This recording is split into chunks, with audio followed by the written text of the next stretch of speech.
मेरी बहन को डरा धमका कर रखा हुआ था इन्होंने। ना कोई लिव इन का था, ना कोई शादी हो रखी थी, फिर भी इन्होंने बच्चा किया और बच्चे से जुदा रखा था। मेरी मम्मी के साथ एक बार मेरी मम्मी के साथ मारपीट करी, उनकी सारी मोहल्ले की लेडीज ने 25-30 लेडीज ने मेरी मम्मी को मारा था।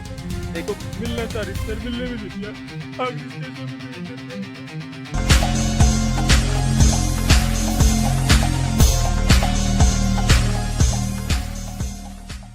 नमस्कार दोस्तों, मैं आपका साथी मंजीत चौहान रतेरिया। फिलहाल जो है हम भिवानी सिविल हॉस्पिटल के अंदर हो और यहाँ का एक अनोखा मामला जो है सामने आया है दादरी गेट का, शांति नगर का, जो कि एक लड़का और लड़की जो है काफ़ी सालों से लिविंग के अंदर रह रहे थे, लगभग 2 साल से। और तो एक 7 वर्ष का उसका जो है बच्चा है, 7 महीने का, और उसके दौरान जो है उसकी मौत हो जाती है। जैसा कि जो है परिवार अच्छा खासा चल रहा था और लड़की पक्ष ने जो है इस साइड में लड़की पक्ष ने आरोप लगाए हैं कि भाई लड़की को जो है खाने को नहीं दिया गया, लड़की का सही तरीके से इलाज नहीं किया गया। तो इन तमाम चीज़ों को लेकर के जो है लड़की पक्ष से जो है मिले हैं और साथ के साथ में प्रशासनिक अधिकारियों से मिले हैं।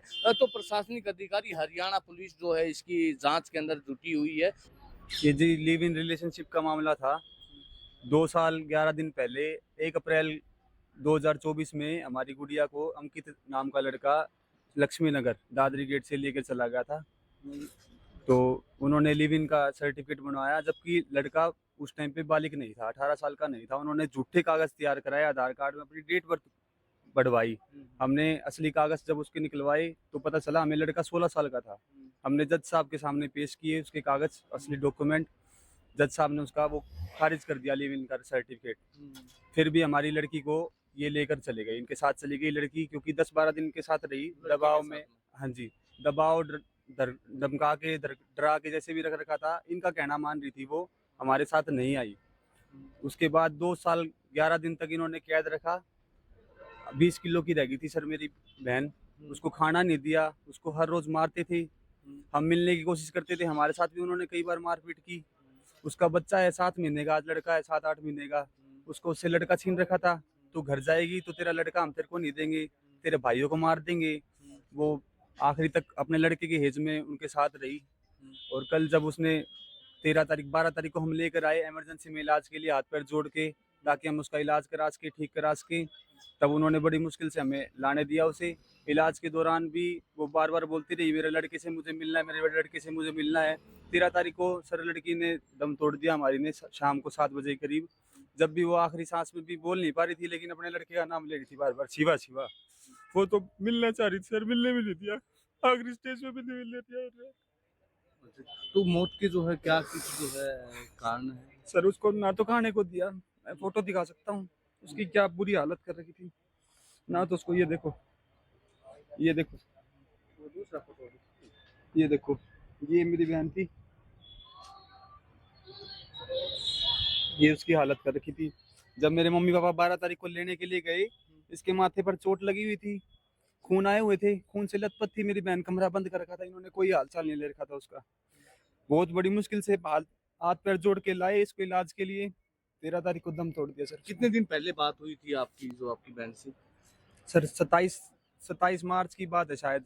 27 मार्च को इनके किसी रिश्तेदार का फोन आया था रोहतक से। रोहतक दवाई दिलाने गए थे, जबकि उसकी कंडीशन इतनी खराब थी कि उसको एडमिट कराना चाहिए था, लेकिन इन्होंने एडमिट नहीं कराई रोहतक, क्योंकि इनके पास पैसे नहीं थे, इनका ब्योत नहीं था और इनके पास पैसे नहीं थे, ये इलाज नहीं करा सकते थे। तो दवाई दिलाकर ये सीधा अपने इधर ले आए। उनके किसी रिश्तेदार का फोन आया था मेरे पास कि आपकी लड़की की ज़्यादा हालत ख़राब है, तो ये मिलने को तरस रही है, आपसे मिल जाओ।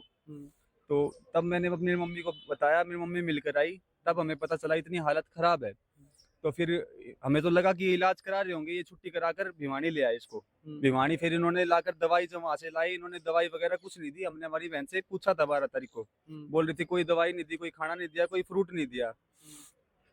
उस दौरान ना दवाई दी, ना खाना दिया।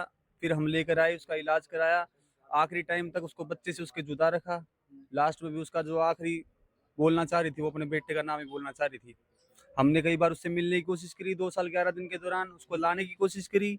मेरी मम्मी के साथ एक बार मेरी मम्मी के साथ मारपीट करी, उनकी सारी मोहल्ले की लेडीज़ ने, 25-30 लेडीज़ ने मेरी मम्मी को मारा था। एक बार पापा, मेरा भाई और मेरे मामा गए थे, तब भी मारपीट करी थी। मेरी बहन को डरा धमका कर रखा हुआ था इन्होंने, ना कोई लिव इन का था, ना कोई शादी हो रखी थी, फिर भी इन्होंने बच्चा किया और बच्चे से जुदा रखा मेरी तो बहन को। अभी आपने क्या कुछ कार्रवाई करी है? अभी सर हमने पोस्टमार्टम के लिए बोला है, लेकिन पुलिस वाले बोल रहे हैं कि आपने जीती जी के बयान क्यों नहीं लिए, कोई वीडियो वगैरह क्यों नहीं बनाई आपने हमारे। सर वो स्टेज पर थी कि वो बोल नहीं पा रही थी। एक दिन में देख लो उसकी जब एक्सपायर हो गई, एक दिन भी उसकी लाइफ नहीं बची थी, तो उसकी क्या कंडीशन हो सकती है आप सोच सकते हो। उसके पास बोलने का नहीं, हम सोचे कि रिकवर हो जाएगी, थोड़ी सी ठीक हो जाएगी, उसके बाद सारी कार्रवाई करेंगे। लेकिन पुलिस वाले बोले कि आपने बयान क्यों नहीं लिए, जब वो बोल ही नहीं पा रही थी। डॉक्टर बता रहे हैं, अंदर नर्स है, उन्होंने सबका यही कहना है कि वो बोल नहीं पा रही थी, तो वो कैसे बयान देती सर। अभी आप क्या कुछ कार्रवाई चाहते हो प्रशासन? हम प्रशासन से चाहते हैं कि इनके ऊपर सभी, जो अंकित है लड़का, उसकी माँ है मारपीट करते थे, उसका पापा है मंजीत लड़के का, उसके मौसा जो कि एक ही घर में रहते हैं, इनका बहुत बड़ा परिवार है, उसका भाई है सुधीर, और उसके मौसा के लड़के जो भी हैं, उनका पूरा परिवार, उसके खिलाफ सख्त से सख्त कार्रवाई हो। मेरी बहन को कैद करके रखा, आखिरी में उसे मार दिया। वो तो चाहते थे कि ये भूखी पड़ी पड़ी ही मर जाए, हम इसका इलाज कराए ही नहीं, फिर लेकर आए और अब हमें धमकी दे रहे हैं। कल भी 20-25 लड़के आ गए थे अंदर, जब मेरी बहन एक्सपायर होने के बाद भी बोले हम इसका शव हम लेके जाएंगे, हम दाह संस्कार करेंगे, हमारा हक है, इस पे तुम्हारा कोई हक नहीं है। यानी कि शादी नहीं होती, लिविंग में रहते थे? लिव इन भी नहीं था सर, कुछ भी नहीं था, ना शादी थी ना लिव इन था। डरा धमका के रख रखा था, इसका ब्रेन वॉश कर रखा था। हमने काफी बार प्रयास किया लाने का, लेकिन हमें कोई प्रशासन का दबाव भी रहा, हमें इनके पता नहीं कहाँ से फोन करा रहे थे, हमारी कोई सुनवाई नहीं हुई, कहने का मतलब। तो आगे तो क्या कुछ जो है ना, आपकी आखिरी बार जो आप अपनी बेटी से मिले थे, क्या कुछ बातचीत हुई थी? वो बोलने के तकार भी नहीं दी थी, जब बोल नहीं सकती थी वो इतना, बस थोड़ा बहुत ही बोलती थी, ज्यादा कुछ नहीं बोल पाती थी। और लगा लो जिस तरह लगा ले हम लेकर आए थे, तो हमारे साथ नहीं भेजा था, हम तो किसी की लगा लो सिफारिश पे लेकर आए थे अपनी गुड़िया को, ये भेजते भी नहीं थे, ना मिलने देते थे हमारी लड़की को। बिल्कुल। तो मौत के जो है कारणों का क्या कुछ अंदाजा लगाया जा रहा है आपके द्वारा? इन्होंने सर बीमार करवा रखा था लड़की को, ना तो दवाई पानी दिलाई है उसे और ना ही कुछ है। दवाई पानी दिलाते तो लड़की की हालत थोड़ी ना होती, जमा सूख के लकड़ हुई पड़ी थी। दवाई पानी तो उसको दिलाई ही नहीं है बिल्कुल भी। तो आपके जिस तरह बेटे द्वारा बताया जा रहा है कि लड़की नाबालिग थी उस टाइम में, लिविंग का जो सर्टिफिकेट बनवाया था, लड़का नाबालिग था, क्या लड़की बालिग थी? जी, लड़की बालिग थी, लड़का नाबालिग था? लड़का नाबालिग था, लड़की अब ये लगा 18 साल कुछ महीने की हो चुकी थी जब, और लड़का वो लड़का इससे भी 2 साल शायद बड़ा है। जो छोटा लड़का है। लड़का पक्ष है, उनके परिवार से आपकी बातचीत हुई थी? उसकी माँ बोलने के लायक ही नहीं है सर। उसकी माँ तो जब भी लगा लो बोलो तो लड़ाई करने के लिए तैयार रहती थी 24 घंटे। अब भी ही लड़ाई ही करने के लिए तैयार थी। और फिर भी मैंने लगा लो उसको कहा, मैंने बल्कि नरमी खींची, मैंने कहा मुझे मेरी लड़की लानी है। मैं बल्कि शांत हो गई। फिर मैंने उसको लड़के को कहा, मैंने कहा अगर तू मुझसे बात करना चाहता तो कर लिया कर, तेरी मम्मी से ना करेगा, ये तो लड़ाई मारती है। कहता है मेरी मम्मी तो नहीं बोलेगी जी, चाहे कुछ हो ही हो। तो क्या कुछ जो है आप कार्रवाई से क्या कुछ कार्रवाई चाहते हो प्रशासन से? हमारे को इंसाफ चाहिए। और अब हम अपनी लड़की को 10 रुपया के लिए लेके जाएं तो ये वहाँ पे हमारे को जब भी खतरा है कि वहाँ पे मेरे बच्चों के साथ ये मेरे हस्बैंड के साथ लड़ाई करेंगे, भाई मारपीट कर सकते हैं, हमारे को पुलिस के लिए चाहिए और आगे भी खतरा रहेगा इनसे हमारे को, क्योंकि इसी प्रकार के लोग हैं, ये किसी से बनाने जोगे नहीं है। लगा लो हमारे को तो लगा लो शुरू से लड़की भागी जब से हमारे को खतरा ही रहा है इनसे, और 2-3 बार इन्होंने मारपीट करी है। पहले भी मारपीट हो चुकी है? हाँ जी, 3-4 बार हमारे घर लड़ाई मतलब मारपीट हुई है। तो उस टाइम आपने कोई एफआईआर वगैरह करवाई थी? करवाई थी सर, लेकिन पुलिस वाले भी इन्हीं का साथ देते हैं, हमारा किसी ने साथ नहीं दिया। पुलिस वाला भी हमारे साथ नहीं देते, पुलिस वाले भी इन्हीं का साथ देते हैं। और लगा लो अब जैसे हम लड़की को लेके जाएंगे दाह सरकार के लिए, ये आगे भी हमारे को तो यही है कि लगा लो इतने लोग इकट्ठे कर रखे इसने, ये लड़ाई के मूड में ही है, ये हाथापाई करेंगे। देखिए ये क्या कुछ जो है अब आप कार्रवाई चाहते हो इसको लेकर के? कार्रवाई ऐसे है जी, मेरी लड़की इन्होंने ऐसे लगा लो मार दी थी। ठीक है, मैं ये चाहता हूँ पहला नंबर तो जो इन्होंने मेरे साथ करना था आगे किसी बेटे के साथ ना हो, और आगे के लिए मैं इसके लिए मेरी बेटी को मेरा इंसाफ चाहिए जी। तो आपकी जो है कभी लड़के के परिवार से आपकी भी बातचीत हुई है कभी? बातचीत हुई है, ये घर में आए, चक्कू छुरे लेके आए, ईंटें बरसा के, गली में कैमरे हैं, हमने फुटेज पे लिखवाई इसकी, फुटेज पे लिखवा के हम मुन्नामल चौकी में गए, फोटो दिखाए हमने, भाई ऐसे ऐसे छुरे हैं, ऐसे ऐसे ईंटें बरसी पड़ी हैं, आके देखो। तो पुलिस आई, देख के गई मौके पे, आगे जा फिर हम जाकर रिपोर्ट लिखवाने लगे, बल्कि उल्टा ही हमारे को धमका पिलास दिया और साइन करा लिए कागज पे, जाओ जी घर। कोई कार्रवाई जाने कि हमारी कहीं सुनाई नहीं हुई। कोई कार्रवाई नहीं 2 साल हमने धक्के खाए, कहीं कार्रवाई नहीं हुई और पैसा इतना लगाया पानी के चक्कर में। और जिस दिन के चक्कू छुरे चलाए उसी चक्कर में मैं दादी गेट वाला मकान 10 लाख रुपए घाटे में बेच के आया। मैंने इनका रास्ता भी यही है, मेरा रास्ता भी यही है, मेरे बच्चे आते जाते हैं, कहीं मेरे बच्चे को कहीं चोट पोट ना मार दें, इसलिए मैंने साइड ही बदल दी। मैं ई रिक्शा चलाता हूँ, कोई बावड़ी गेट की या कोई दादरी गेट की सवारी मिलती है, कोट रोड की मिलती है, मैं उनको मना कर देता हूँ, मैं जाता नहीं, मैं थोड़ा कमा लेता हूँ, लेकिन डर तो डर ही डर है जी।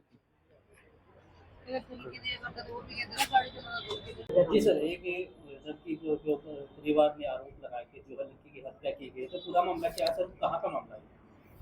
ऐसा सर, कल रात को मैं थाना में हाजिर था, जिन्हें मैंने सूचना प्राप्त हुई कि एक लड़की साक्षी इलाज के दौरान जीएच भिवानी में मृत्यु हो गई है, जिसको समय गैर होने के कारण कार्रवाई अमल में नहीं लाई गई, जिसको आज सुबह मेरे द्वारा कार्रवाई अमल में लाई जा रही है। जो उसके भाई, छोटे भाई ने एक लिखित दरखास्त पेश की है मुकदमा दर्ज करने के लिए, आगामी कार्रवाई अमल में लाई जा रही है। तो अभी तक सर प्राथमिक जांच में क्या पाया है? अभी तक प्राथमिक जांच में तो सर बोर्ड द्वारा पोस्टमार्टम करवाएंगे उसका, उसमें जैसे हालात होंगे वैसे कार्रवाई अमल में लाई जाएगी। तो सर जो बयान दर्ज किए गए हैं, किसके बयान? उसके भाई के बयान मुकदमा दर्ज किया गया है। परिवार वालों ने सर क्या आरोप लगाया? परिवार वालों द्वारा ऐसा लगा सर, या 2 साल पहले घर से चली गई थी और एक लड़के के साथ लिव एंड रिलेशनशिप पे रह रही थी, जो अब वो बता रहे हैं भाई इसको खाने को नहीं दिया, पीने को नहीं दिया और वो काफ़ी कमजोर थी। देखो जी, ये तो बीमार भी बता रहे हैं, जैसे डॉक्टर बताएंगे उसे वो बता सकते हैं डॉक्टर।